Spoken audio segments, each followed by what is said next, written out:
अस्सलाम वालेकुम, this is कफ़ील कासिम और आज हम क्रिमिनोलॉजी के लेक्चर नंबर 4 की तरफ जा रहे हैं और इसमें हम डिस्कस करेंगे कि क्रिमिनोलॉजी के बायोलॉजिकल पर्सपेक्टिव ऑफ थेरीज और साइकोलॉजिकल थेरीज के बाद जो सोशियोलॉजिकल पर्सपेक्टिव है वो क्या क्या बताता है और इसके अंदर फर्दर कौन कौन सी थेरीज हैं जो हमें डिस्कस करनी पड़ती हैं या डिस्कस करनी चाहिए।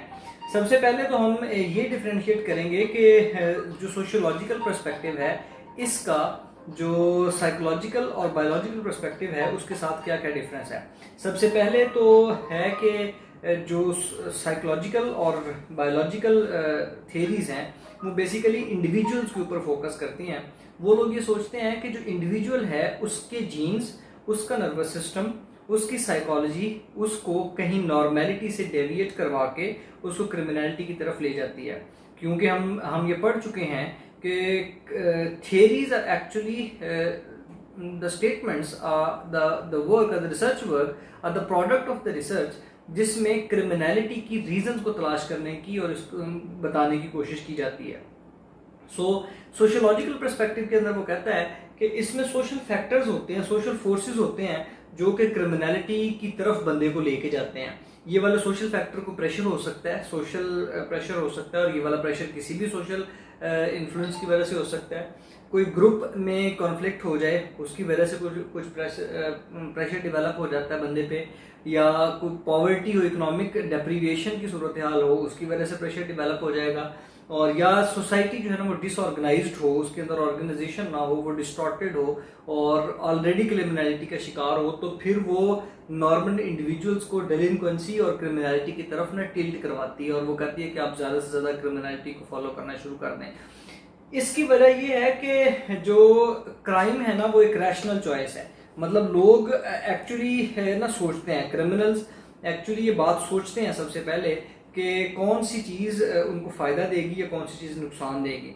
After the analysis of the pros and cons about the crime, जो क्रिमिनल्स हैं वो क्रिमिनल एक्टिविटीज़ की तरफ अपने आप को भेजते हैं। अब जो जिस सोसाइटी के अंदर इंसान रह रहा हो, अगर उस सोसाइटी की जो कंडीशंस हैं वो लिटिल बिट जनाब ना डिस्टॉर्टेड हों, तो वो उस डिस्टॉर्शन की वजह से, उस डिसऑर्गेनाइजेशन की वजह से जो इंडिविजुअल है वो क्रिमिनलिटी की तरफ ज़्यादा से ज़्यादा जनाब ना टिल्ट होता है।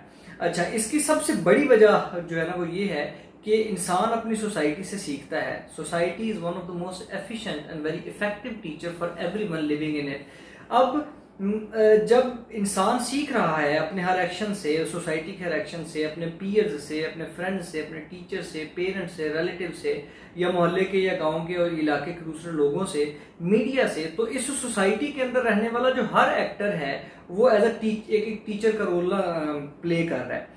अब क्योंकि सोसाइटी अगर ऑलरेडी डिस्टॉर्टेड है, उसके अंदर इकोनॉमिक डिप्रीविएशन है, उसमें बेसिक नीड्स लोगों की पूरी नहीं हो रही, उसमें सोशल इंडिकेटर बहुत ज़्यादा डाउन है, उसमें क्लास सिस्टम मौजूद है, उसमें वेल्थ की अनइक्वल डिस्ट्रीब्यूशन है, तो उसकी वजह से बहुत सारे लोग जो हैं ना वो अपने आप को क्रिमिनलिटी की तरफ ले जाएंगे। क्योंकि इंसान उस सोसाइटी के अंदर रहते हुए बहुत सारे लोग ना फिर अपने बेसिक नीड्स को पूरा करने के लिए शॉर्ट जो है ना वो रूट्स अप्लाई करने की कोशिश करते हैं, शॉर्टकट्स ढूंढते हैं, तो शॉर्टकट में वो नाम क्रिमिनलिटी की तरफ निकल जाते हैं। सोशियोलॉजिकल पर्सपेक्टिव के अंदर ना सोशल कॉन्फ्लिक्ट थ्योरी बड़ा अपना इम्पोर्टेंट रोल प्ले करती है। अकॉर्डिंग टू दिस थ्योरी कि सोसाइटी के अंदर में जो वेल्थ की डिस्ट्रीब्यूशन अब इक्वल नहीं है, जिसकी वजह से क्लास वारफेयर शुरू हो जाती है।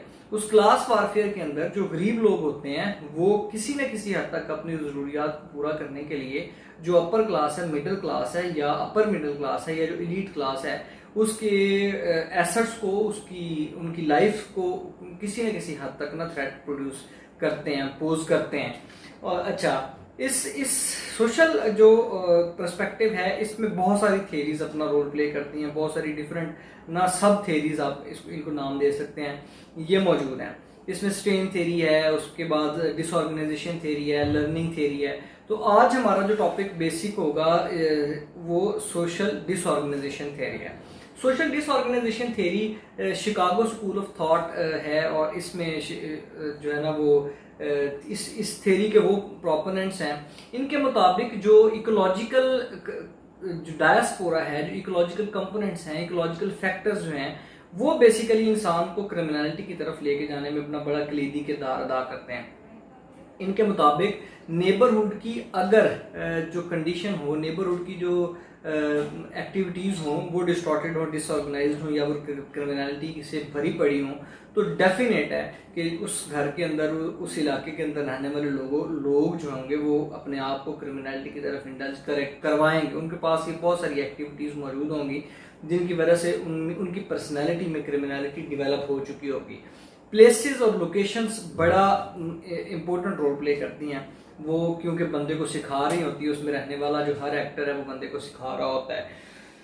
अब crime occur one mechanism of socialism control weekend, मतलब ना इंसान जब किसी सोसाइटी के अंदर रहता है तो इस सोसाइटी के जो दूसरे फैक्ट कंपोनेंट्स हैं, फॉर एग्जांपल रिलेटिव्स हों, वो आपके पीयर्स हों, वो आपके उस्ताद कराम हों, वो आपके पेरेंट्स मौजूद हों, वो आपके फ्रेंड्स हों, ये ना एक कंट्रोल का सिस्टम प्रोड्यूस करते हैं। इस कंट्रोल का मतलब है कि आपको क्रिमिनल एक्टिविटीज़ में इंडल्ज होने नहीं देते। फॉर एग्जांपल अगर मैं ये सोचूं कि यार मैं बाहर निकलूं और मैं किसी लड़की को छेड़ दूं, और मेरे जो सोशल नॉर्म्स हैं वो ये बताते हैं कि अगर मैं ऐसा करूंगा तो मेरे घर बैठे हुए जो अफराद हैं उनकी इज्जत ख़त्म हो जाएगी, मेरी तो होगी होगी, आगे लड़की की इज्जत को भी खतरा होगा, मेरे जो फैमिली मेम्बर्स हैं वो मुझे बुरा कहेंगे, मेरे जो फ्रेंड्स हैं वो मुझे बुरा कहेंगे, मेरा जो डायस्पोरा है वो मुझे बुरा कहेगा। मतलब बहुत सारी जनाब ना फोर्सेस होंगी जो मुझे इस बात पर मजबूर कर रही होंगी। तो go forward, go straight and don't indulge in such activities,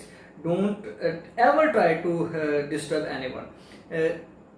तो ये सब कुछ क्या है, ये बेसिकली एक सोशल सिस्टम का ना वो कंट्रोल मैकेनिज्म है। अगर किसी डिस्टॉर्शन की वजह से, सोसाइटी के डिसऑर्गेनाइजेशन की वजह से, सोसाइटी में इकोनॉमिक डेप्रिविएशन की वजह से, सोसाइटी में इनजस्टिस की वजह से, सोसाइटी में पॉवर्टी की वजह से, अगर इन तमाम वजूहात की वजह से अगर वो कंट्रोल का मैकेनिज्म वीक हो जाता है तो फिर लोगों को ये इस बात का तो डर ही नहीं रहता कि लोग उसके बारे में क्या सोचेंगे, उसके घर वाले उसके बारे में क्या सोचेंगे, तो वो ओपनली जनाब ना क्रिमिनलिटी की तरफ निकलते हैं और इसके अलावा उनके पास और कोई चॉइस भी मौजूद नहीं होती।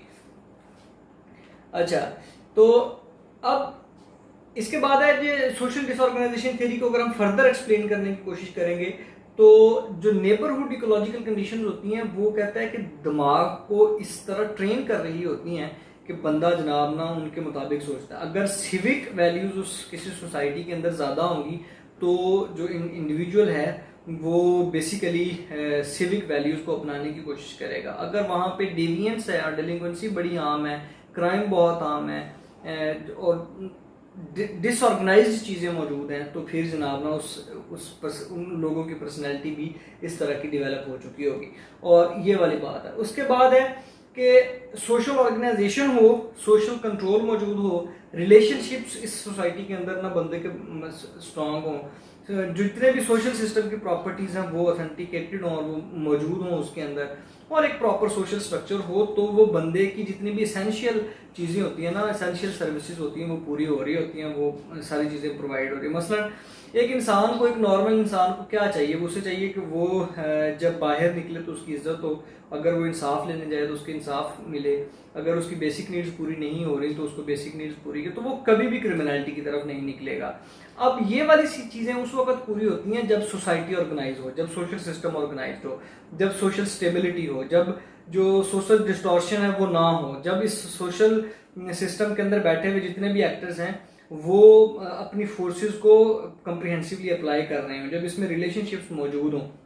अगर ये सारी चीज़ें होंगी तो आप एसेंशियल सर्विसेज ना प्रोवाइड की जाएंगी, और अगर एसेंशियल सर्विसेज प्रोवाइड की जाती हैं तो फिर क्रिमिनलिटी भी नहीं होती। लेकिन अगर यहाँ पे सोशल कंट्रोल और सोशल ऑर्गेनाइजेशन वीक पड़ जाती है तो फिर क्रिमिनलिटी भी उसके रिजल्ट में इंक्रीज कर जाती है, क्योंकि इसकी वजह से सोशल बॉन्डिंग, सोशल ऑर्गेनाइजेशन और सोशल स्टेबिलिटी वीक होती है। लेकिन अगर सोशल स्ट्रक्चर स्टेबल होगा तो उसके बाद जो पॉजिटिव एस्पेक्ट्स हैं वो जनाब ना डेवलप होते हैं और बंदे क्रिमिनलिटी की तरफ असल में नहीं जाते।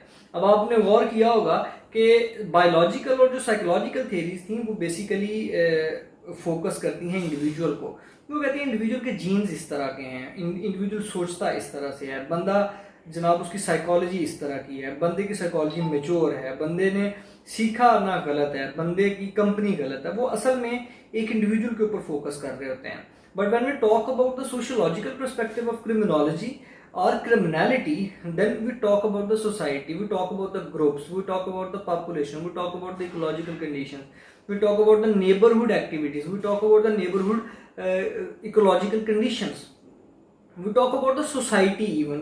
तो ये ग्रुप्स के बारे में बात करना, लोगों के बारे में बात करना और कहना कि लोग जो हैं वो बेसिकली चीज़ को जनाब ना इन्फ्लुएंस कर रहे हैं, और ये काफ़ी हद तक हकीकत भी है। इस और जो थ्योरी है इसकी सबसे बड़ी और पॉजिटिव बात भी है कि टेस्ट आप कर सकते हैं, आप किसी भी सोसाइटी के अंदर देख सकते हैं, ये टेस्टेबल है। और ये इसका जो आर्गूमेंट है बड़ा सिंपल और सादा है, आप इसको कहीं भी ले जा के ना दोबारा जनाब ना अप्लाई कर सकते हैं। और इसकी जो कम्प्रीहेंशन का लेवल है ना वो बड़ा आसान है कि हम अपनी सिर्फ ऑब्जर्वेशन को हम थोड़ा सा इंक्रीज करें और अपनी आंखों को खोल के देखें तो हमें पता चलेगा कि वाकई जो सोशल डिसऑर्गेनाइजेशन थ्योरी है ये काफ़ी हद तक क्रिमिनलिटी के रीजंस को बड़े अच्छे तरीके से एक्सप्लेन करती है।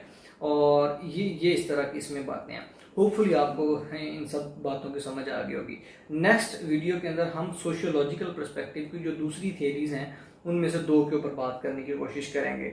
होपफुली आपको ये तमाम बातें समझ आ गई होंगी। अगर आपने चैनल अब तक सब्सक्राइब नहीं किया, kindly subscribe the channel and press the bell icon. Thank you so much. अल्लाह हाफिज़।